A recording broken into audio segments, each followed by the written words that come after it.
Salam pendengar. Saya akan membacakan sebuah cerita untuk Anda. Karena tidak semua orang suka membaca. Jadi cerita kali ini berjudul Era. Karangan dari Erik Putra yang terbit di Storyal.co. Selamat mendengarkan.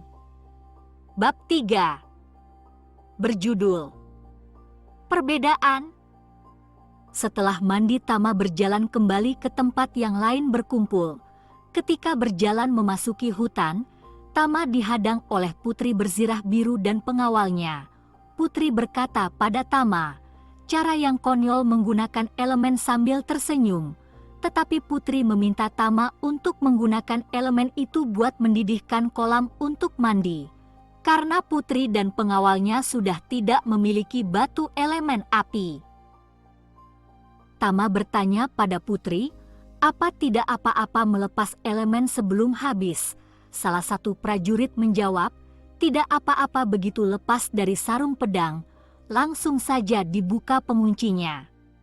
Tama pun mencobanya, begitu melepaskan sarung katananya dia langsung memutar mekanisme pengunci, batu elemen langsung terlempar keluar.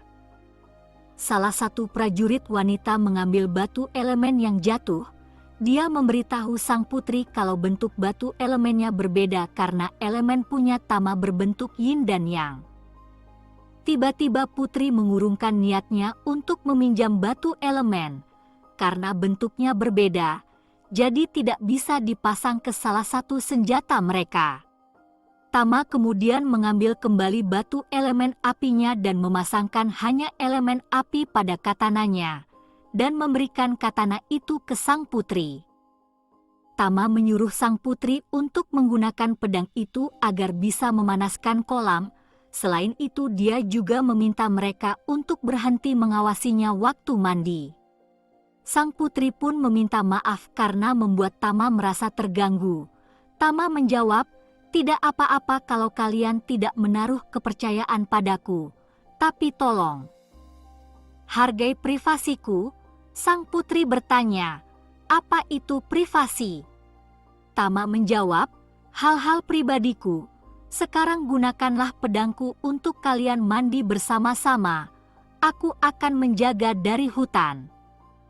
Salah satu prajurit berkata pada putri untuk tidak mempercayai ucapan Tama. Tama membalasnya, kalian boleh membunuhku kalau kalian tahu aku mengintip. Putri pun melepaskan pedangnya dan memberikannya kepada Tama, sambil berkata, bawalah pedang ini selagi kami meminjam senjatamu untuk berjaga. Tama menolaknya dan menunjukkan belati yang diberikan oleh Alf, kemudian pergi berjalan ke arah hutan. Di dalam hutan Tama bertemu dengan Alf yang bersembunyi di balik pohon. Alf pun berkata, bagaimana kamu menjaga mereka kalau kamu tidak pernah bertarung?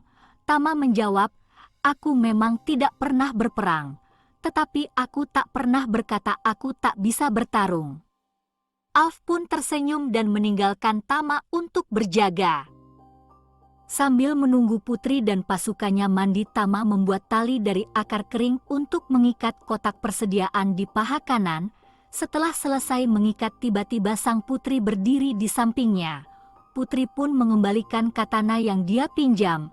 Tama memeriksa katananya untuk melihat apakah batu elemennya masih bisa dipakai atau tidak, dan memasangkan kembali batu elemen angin.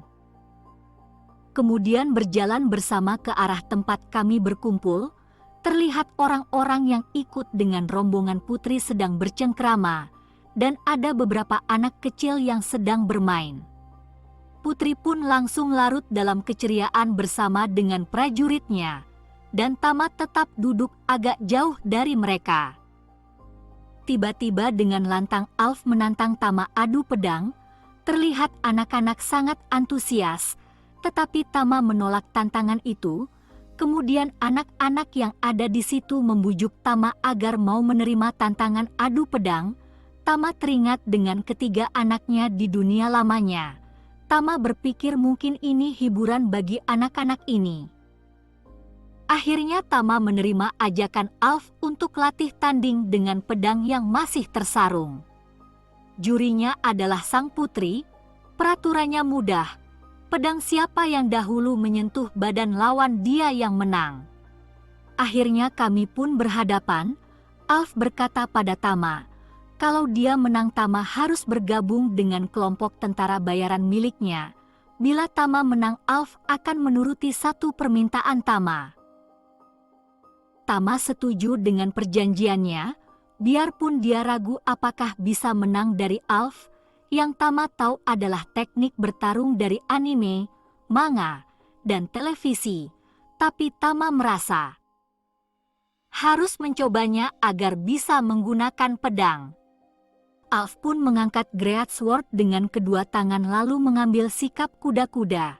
Tama pun bersiap dengan kuda-kuda yang dia ingat tentang samurai di dunia sebelumnya. Alf bertanya teknik apa itu, tetapi tidak menjawab pertanyaan itu karena memang tidak tahu cara berpedang. Putri pun memberi aba-aba memulai. Alf maju menyerang dengan tebasan dari samping. Tama melompat mundur. Waktu melompat Tama merasa ada yang aneh. Badannya terasa sangat ringan waktu di udara. Dan lompatannya terlalu tinggi untuk lompatan biasa. Alf terkejut. Tama mencoba memahami apa yang terjadi.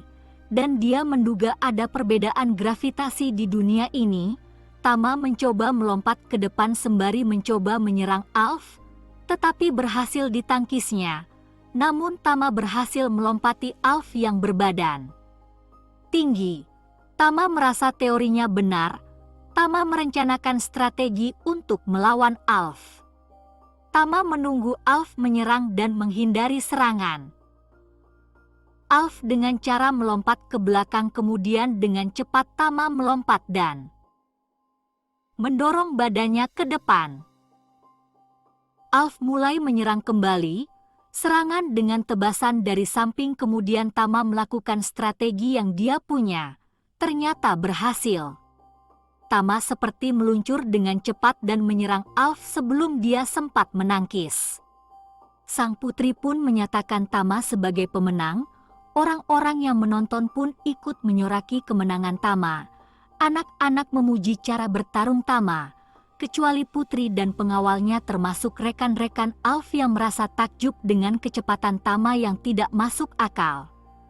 Alf mengakui kemenangan Tama dan menanyakan apa permintaan Tama. Tama menjawab dia tidak ingin apa-apa. Alf lalu berkata, manusia tersesat memang berbeda. Tama diam saja dan kembali duduk di tempatnya semula.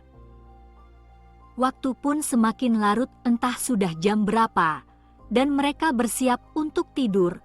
Para penjaga beserta pasukan bayaran menentukan siapa yang akan berjaga. Dan untuk malam ini sepertinya Tama dan Alf tidak mendapat giliran jaga. Terlihat anak-anak dan orang-orang yang ikut dalam rombongan ini sudah mulai tertidur. Anak-anak, wanita, dan orang lansia tidur di dalam kereta. Laki-laki dan prajurit tidur di luar mengitari api unggun agar tidak diserang oleh binatang liar. Malam pun menjadi sunyi. Dia memandang langit-langit yang dipenuhi bintang-bintang, benar-benar langit yang berbeda, indah sekali dengan cahaya bulan yang berwarna agak kekuningan. Tama berkata, langitnya benar-benar berbeda. Tiba-tiba Tama mendengar suara sang putri, apa yang berbeda? Tama terkejut dan melihat ke samping, terlihat wajah sang putri yang terlihat manis dan cantik. Dengan wajah Asianya yang berkulit agak kecoklatan, tampak mempesona di bawah cahaya malam, dan sedikit cahaya api unggun yang mempercantik kilauan warna hitam rambutnya. Tama terpana dan terdiam menikmati kecantikan sang putri. Sang putri sembari melepas sirahnya dia berkata pada Tama, "Kenapa melihatku? Ini privasiku." Tama pun memalingkan wajahnya dan kembali melihat ke langit malam. "Privasi bukan seperti itu," ucap Tama. Setelah melepas zirahnya sang putri pergi mendekati api unggun dan merebahkan dirinya.